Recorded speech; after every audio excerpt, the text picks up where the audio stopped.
السلام عليكم ورحمة الله وبركاته. الحمد لله رب العالمين والعاقبة للمتقين والصلاة والسلام على أشرف المرسلين وعلى آله وصحبه أجمعين. أما بعد. முன்னோர்களின் வாழ்க்கையில் பொதிந்து கிடக்கும் நமக்கான பாடங்களும் படிப்பினைகளும். எகிப்து தேசத்தில் ஹிஜ்ரி 9ஆம் நூற்றாண்டில் வாழ்ந்த மிகப்பெரிய மார்க்க அறிஞரும் ஹதீஸுக்கலை வல்லுனரும் வரலாற்று ஆசிரியருமான அல்லாமா இப்னு ஹஜர் ஹைத்தமி ரஹிமஹுமுல்லா தங்களுடைய சிறு வயதில் தங்களுக்கு ஏற்பட்ட ஒரு அனுபவத்தை நம்மோடு பகிர்ந்து கொள்கிறார்கள். அவர்கள் சிறு பிராயத்திலேயே தகப்பனாரை இழந்தவர்கள். அவர்களுடைய தகப்பனாருடைய மன்னரைக்கு சென்று குர்ஆனை ஓதுகிற வழக்கம் அல்லாமா இப்னு ஹஜர் ஹைத்தமி ரஹிமஹுமுல்லா அவர்களுக்கு இருந்து வந்தது. அப்படி ஒரு நாள் ரமலானுடைய கடைசி பத்தில் சுபுகு தொழுகை முடித்ததற்கு பிறகு மேகம் வானம் இருளாக இருக்கும் அந்த நேரத்தில் தன்னுடைய தகப்பனாருடைய மன்னரையில் போய் குர்ஆன் ஓதுவதற்காக வேண்டி சொல்லுகிறார்கள். அவர்கள் சொல்லுகிறார்கள், அந்த மன்னரையில் கபர்ஸ்தானில் என்ன தவிர வேறு யாருமே இல்லை. வலம் யக்குன் பில் மக்பர்தி அஹதுன் கைரி. நான் மட்டும்தான் அங்கே போய் இருந்து குர்ஆனை ஓத ஆரம்பித்தேன். அப்படி குர்ஆனில் இருந்து நான் ஓத ஆரம்பித்த கொஞ்ச நேரத்திலேயே ஒரு முனங்கல் சத்தத்தை கேட்டேன். அந்த சத்தம் நேரம் போக போக அதிகமாகிக்கிட்டே இருந்துச்சு. எனக்கு ஓதுறதுக்கு பெரிய இடைஞ்சலாகவும் அந்த சத்தம் இருந்தது. ஃபகத்தஅத்துல் கிராஅத்தை, நான் ஓதுறதை நிப்பாட்டிட்டு எங்கிருந்து சத்தம் வருது என்று கூர்ந்து கவனிப்பதற்காக வேண்டி நான் கொஞ்சம் கவனத்தை அந்த சத்தத்தின் பக்கம் திருப்பினேன்.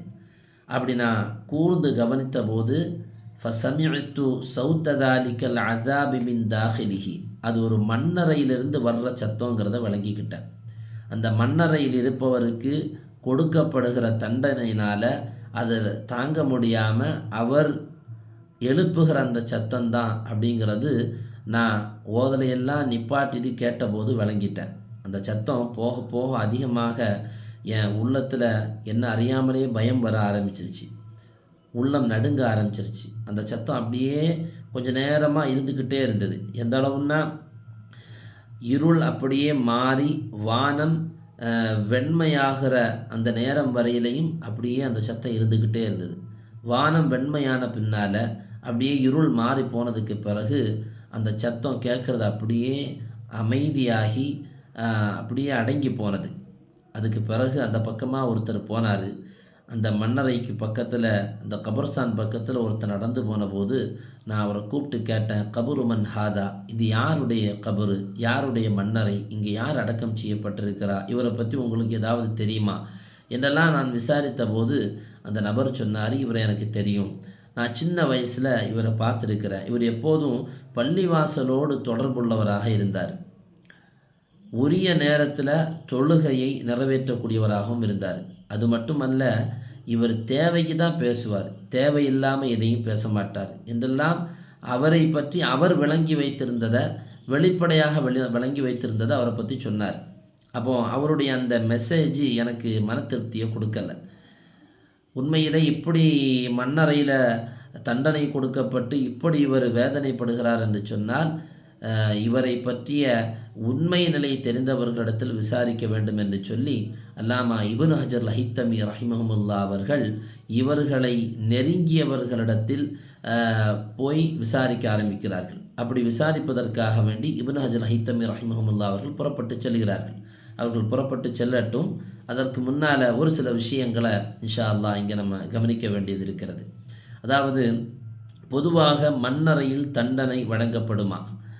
அப்படி தண்டனை வழங்கப்படுகிற போது அதை அந்த மண்ணறையில் இருக்கக்கூடிய மையத்து அதை அனுபவிக்குமா என்றால், ஸல்லல்லாஹு அலைஹி வஸல்லம் அவர்களுடைய ஒரு ஹதீஸ், ஆயிஷா ரலியல்லாஹு அன்ஹா அவர்கள் கூறுகிறார்கள், நான் மதீனாவில் உட்கார்ந்துருந்தப்போ 2 யூத மூதாட்டிகள் வந்தாங்க.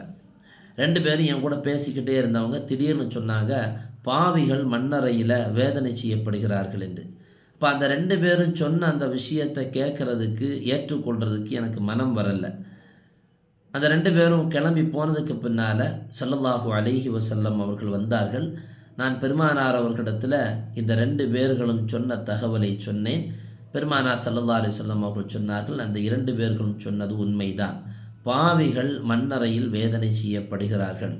அவர்களுடைய வேதனையினால் அவர்கள் எழுப்புகிற அந்த கூக்குரலை, அந்த சத்தத்தை பிராணிகள், மிருகங்கள் கேட்கும் என்று ஸல்லல்லாஹு அலைஹி வஸல்லம் அவர்கள் ஆயிஷா ரலியல்லாஹு அன்ஹா அவர்களுக்கு பதில் சொல்லுவார்கள். இன்னொரு ஹதீஸில் பார்க்க முடியும், இப்னு அப்பாஸ் ரலியல்லாஹு அன்ஹு அவர்கள் அறிவிக்கின்றார்கள், நானும் சில சஹாபாக்களும் பெருமானார் ஸல்லல்லாஹு அலைஹி வஸல்லம் அவர்களோடு மதீனாவில் ஒரு தோட்டத்திலிருந்து கிளம்பி புறப்பட்டு போகும்போது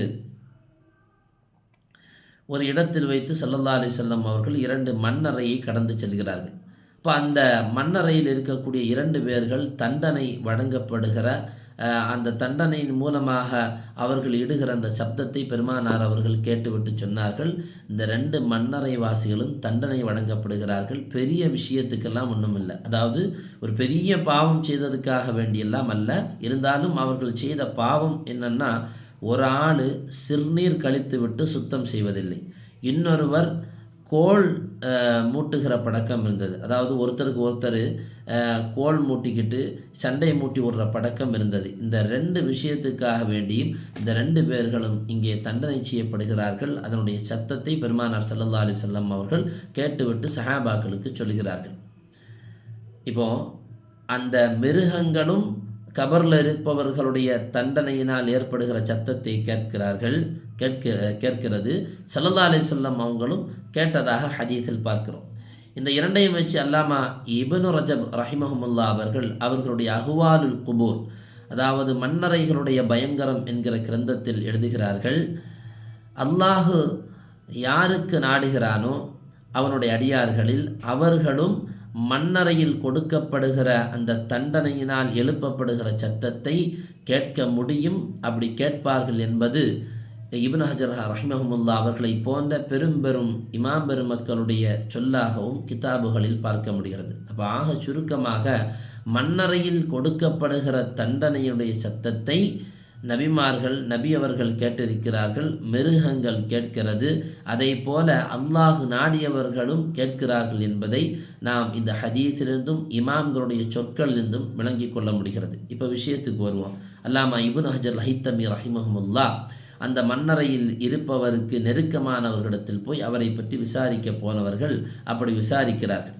அப்படி விசாரித்த போது இப்னு ஹஜர் ஹைத்தமி ரஹிமஹுமுல்லா அவர்களிடத்தில் சொல்லப்பட்டது, உண்மையிலே அவர் வணக்கசாலி தான், சரியான முறையில் தொழுகையை நிறைவேற்றி பள்ளிவாசலோடு தொடர்பாக இருந்தவரும், அதே போல் தேவையில்லாமல் பேசுகிறதும் இல்லை, இப்படியெல்லாம் நல்ல குணம் அவற்றை இருந்தாலும் அவர் அன்னஹு கான யஅ்குலு ரிபா, வட்டியை உண்ணுபவராக இருந்தார்.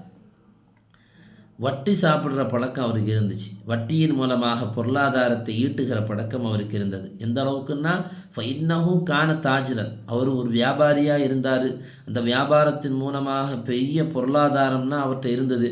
அந்த பொருளாதாரமே அவருடைய வாழ்வாதாரத்துக்கு போதுமானதாக இருந்தாலும் கூட வட்டி வாங்குகிற பழக்கம், வட்டி கொடுக்குற பழக்கம், வட்டியோட தொடர்போடு இருக்கிற அந்த பழக்கம் அவருக்கு விட்டு போகலை. அதில் அவருக்கு அடிக்ட் ஆகி ரொம்ப அதில் இன்பத்தை கண்டுவிட்டார். அதனால தான் என்னமோ அவருடைய மண்ணறையில் இப்படி ஒரு தண்டனையுடைய சத்தத்தை நீங்கள் இந்த ரமதான் மாதத்திலும் கேட்டிருக்கலாம் என்று அல்லாமா இப்னு ஹஜர் ஹைத்தமி ரஹிமஹுமுல்லா அவர்களிடத்தில் அந்த மண்ணறையில் இருப்பவருக்கு நெருக்கமானவர்கள் சொன்னதாக அவர்கள் கிரந்தத்தில் பதிவு செய்கிறார்கள். அருமையான சகோதரர்களே, நம்முடைய இபாதத்துகள் நாம் அல்லாஹுவை கஷ்டமான நேரங்களிலும், அதாவது மழையுடைய நேரத்திலையும் வெயில் காலத்திலையும் ரொம்ப குளிர் காலத்திலையும் 5 நேர தொழுகையை நிறைவேற்றுகிறோம், மற்றபடி உள்ள அமல்களை செய்கிறோம் என்றால் எதையெல்லாம் அல்லாஹ் விலக்கினானோ அதையெல்லாம் விலகி வாழ வேண்டும், எதையெல்லாம் அல்லாஹ் ஏவினானோ அதையெல்லாம் நாம் செய்தும் வாழ வேண்டும். அப்படி விலக்கிய காரியங்களை விலக்காமலும் வாழ்ந்தால் நம்முடைய இபாதத்துகள் எந்தவித பிரயோஜனத்தையும் ரப்பிடத்தில் தருவதில்லை. அதிலும் மிக குறிப்பாக வட்டி போன்ற காரியங்கள். ஸல்லல்லாஹு அலைஹி வஸல்லம் அவர்களுடைய ஒரு ஹதீஸை பார்க்க முடியும். லஅனன் நபியு ஸல்லல்லாஹு அலைஹி வஸல்லம், பெருமானார் அவர்கள் சபித்திருக்கிறார்கள், வட்டி வாங்குபவன், வட்டி கொடுப்பவன், வட்டிக்கு சாட்சி சொல்பவன், வட்டிக்காக வேண்டி எழுதுபவன், இது போன்ற வட்டியோடு தொடர்புள்ள அத்தனை பேர்களையும் ஸல்லல்லாஹு அலைஹி வஸல்லம் அவர்கள் சபித்ததாக ஹதீஸ்களில் பார்க்க முடிகிறது. எனவே இது போன்ற ஹராமிலிருந்து நம்மை நாம் பாதுகாத்துக் கொள்வோம். அல்லாஹு சுப்ஹானஹு வ தஆலா அவன் எதையெல்லாம் ஏவினானோ அதையெல்லாம் செய்தும், எதையெல்லாம் விலக்கினானோ அதையெல்லாம் தொட்டும் விலகியும் வாழக்கூடிய நன்மக்களாக அல்லாஹ் நம்மை ஆக்குவானாக. வ ஆகிரு தஅவானா அல்ஹம்துலில்லாஹி ரப்பில் ஆலமீன். அஸ்ஸலாமு அலைக்கும் வரஹ்மத்துல்லாஹி